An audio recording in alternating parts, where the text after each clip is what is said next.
নমস্কাৰ এই মুহূৰ্তত দৰ্শকসকলক স্বাগতম জনাইছো আজিৰ খন্দিয়াৰ কেইটামান গুৰুত্বপূৰ্ণ খবৰ দিব বিচাৰিছো হিমন্ত বিশ্ব শৰ্মাক টাৰ্গেট কৰি এবাৰ সাংসদ গৌৰৱ গগৈৰ তৰফৰ পৰা কেতবোৰ মন্তব্য কৰা হৈছে হিমন্ত বিশ্ব শৰ্মাক টাৰ্গেট কৰি এবাৰ গৌৰৱ গগৈ কি মন্তব্য কৰিছে আমি জনোৱাৰ চেষ্টা কৰিছো আমি জনাই আছো এটা বিশেষ খবৰ বিজেপিয়ে কংগ্ৰেছ আৰু ৰাইজৰ পৰা ক্ষমা খুজিব লাগে এই মন্তব্য কৰিছে গৌৰৱ গগৈয়ে হিমানে নহয় গৌৰৱ গগৈয়ে আন কেতবোৰ মন্তব্য কৰিছে বিজেপি চৰকাৰ অহা দিনৰ পৰা সিন্ডিকেটবোৰ আৰম্ভ হৈছে এই মন্তব্য কৰিছে গৌৰৱ গগৈয়ে বিজেপি চৰকাৰ যেতিয়া আহিছে সিন্ডিকেটবোৰ আৰম্ভ হৈছে মন্তব্য গৌৰৱ গগৈৰ ইফালে কয়লাৰ পৰা ট্ৰেডিং সিন্ডিকেট লৈকে বিজেপি জড়িত বুলি ডাঙৰ মন্তব্য কৰিছে গৌৰৱ গগৈয়ে অত্যন্ত গুৰুত্বপূৰ্ণ খবৰ নিজৰ গাফিলতি দাখিব বিচাৰিছে বিজেপিয়ে নিজৰ গাফিলতি দাখিব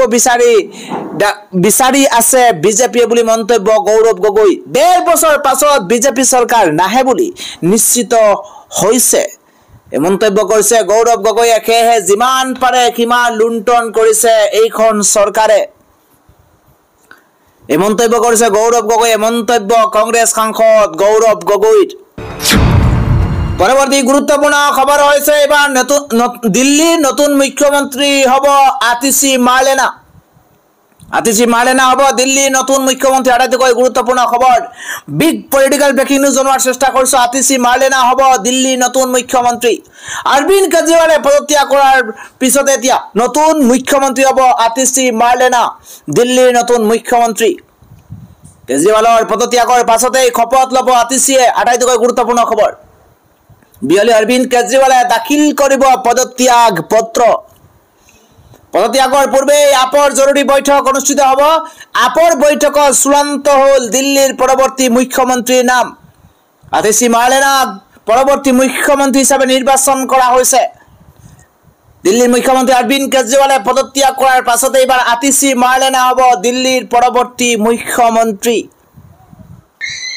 ৰাজ্যখনৰ বাবে সবাতোকৈ গুৰুত্বপূৰ্ণ আন এটা খবৰ হৈছে এবাৰ পশ্চিমবংগ জনতাৰ জয় হৈছে মমতাৰ পৰাজয় কিয়নো অৱশেষত প্ৰতিবাদী জনতাৰ ওচৰত বাধ্য হ'ল পশ্চিমবংগ চৰকাৰ এটা গুৰুত্বপূৰ্ণ খবৰ প্ৰতিবাদকাৰীৰ ওচৰত হীনত কৰিছে মমতা বেনাৰ্জীয়ে প্ৰতিবাদকাৰী চিকিৎসকৰ 99% দাবী মানি ল'বলৈ বাধ্য হৈছে মমতা বেনাৰ্জী প্ৰতিবাদকাৰী দাবী মানি অব্যাহতি দিয়া হ'ল কলকাতাৰ আৰক্ষী আয়ুক্তক স্বাস্থ্য বিভাগৰ সঞ্চালক আৰু শিক্ষা বিভাগৰ সঞ্চালকো অব্যাহতি দিয়া হৈছে এইফালে 4 বজাৰ পূৰ্বে ঘোষণা কৰিব লাগিব নতুন আৰক্ষী আয়ুক্তৰ নাম অৱশেষত প্ৰতিবাদী জনতাৰ ওচৰত বাধ্য হৈছে পশ্চিমবংগ চৰকাৰ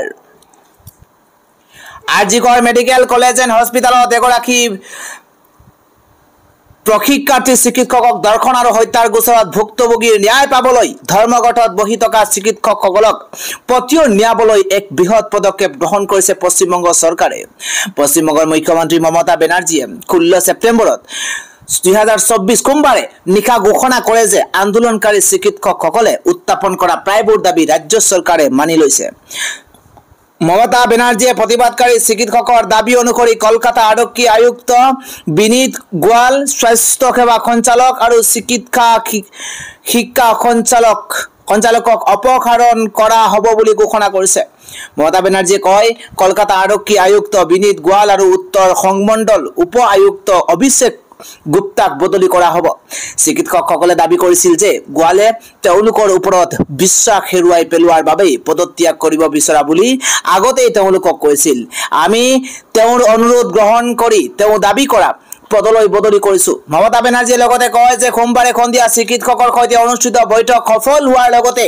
তেওঁলোকৰ দাবীৰ প্ৰায় 99% পূৰণ হৈছে ৰাজ্যিকৰ অচলাৱস্থাৰ সমাধানৰ বাবে অনুষ্ঠিত বৈঠকৰ অন্তত মুখ্যমন্ত্ৰী কয় যে মঙলবাৰে সন্ধিয়া 4 বজাৰ পিছত নতুন কলকাতা আৰক্ষী আয়ুক্তৰ নাম ঘোষণা কৰা হ'ব সন্ধিয়াৰ আন এটা গুৰুত্বপূৰ্ণ খবৰ হৈছে সংখ্যালঘুক নিৰাপত্তা বিচাৰি এবাৰ সৰ্বোচ্চ ন্যায়ালয়ৰ কাষ চাপিছে আমছুৱে সবাতোকৈ গুৰুত্বপূৰ্ণ খবৰ আমছুৰ তৰফৰ পৰা সৰ্বোচ্চ ন্যায়ালয়ৰ মুখ্য ন্যায়াধীশক পত্ৰ দিছে সংখ্যালঘুক নিৰাপত্তা দিয়ক আমি জনাই আছো।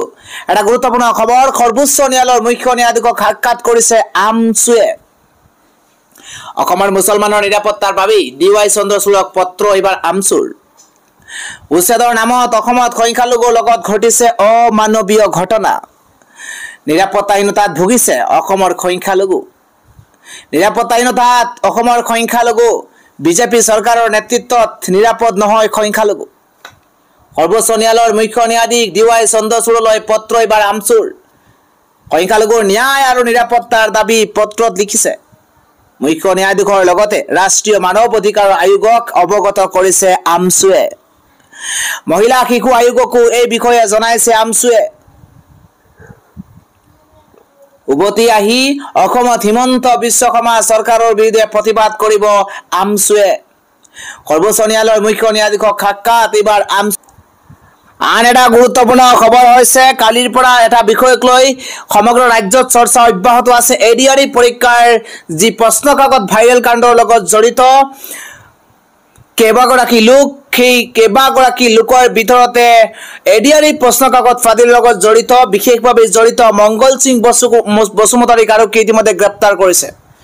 আমি জনাই আছো এটা বিশেষ খবৰ, কিয়নো ADRE পৰীক্ষাৰ প্ৰশ্ন কাকত ফাদিলৰ লগত জড়িত মংগল সিং বসুমতাৰীক আৰক্ষীয়ে ইতিমধ্যে গ্ৰেপ্তাৰ কৰিছে।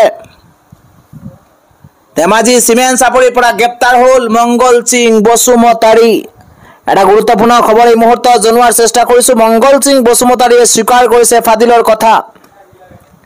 মুখ্যমন্ত্ৰী হিমন্ত বিশ্ব শৰ্মাই যি প্ৰশ্ন কাকত ফাদিলক লৈ যি কঠোৰ হৈছিল, যি ইণ্টাৰনেট কৰ্তনৰ পৰা আৰম্ভ কৰি যি কটকটীয়া বেষ্টনীৰ মাজতে পৰীক্ষা ব্যৱস্থা চলাই লৈ যোৱাৰ নিৰ্দেশ দিছিল, সেই সময়তে দেখিবলৈ পোৱা গৈছে পুনৰ মংগল সিং বসুমতাৰীয়ে প্ৰশ্ন কাকত ফাদিলৰ ভয়ংকৰ কাণ্ডৰ লগত জড়িত হৈ পৰিছিল। আৰু তাৰ পিছতেই মংগল সিং বসুমতাৰীক ইতিমধ্যে আৰক্ষীয়ে গ্ৰেপ্তাৰ কৰিছে।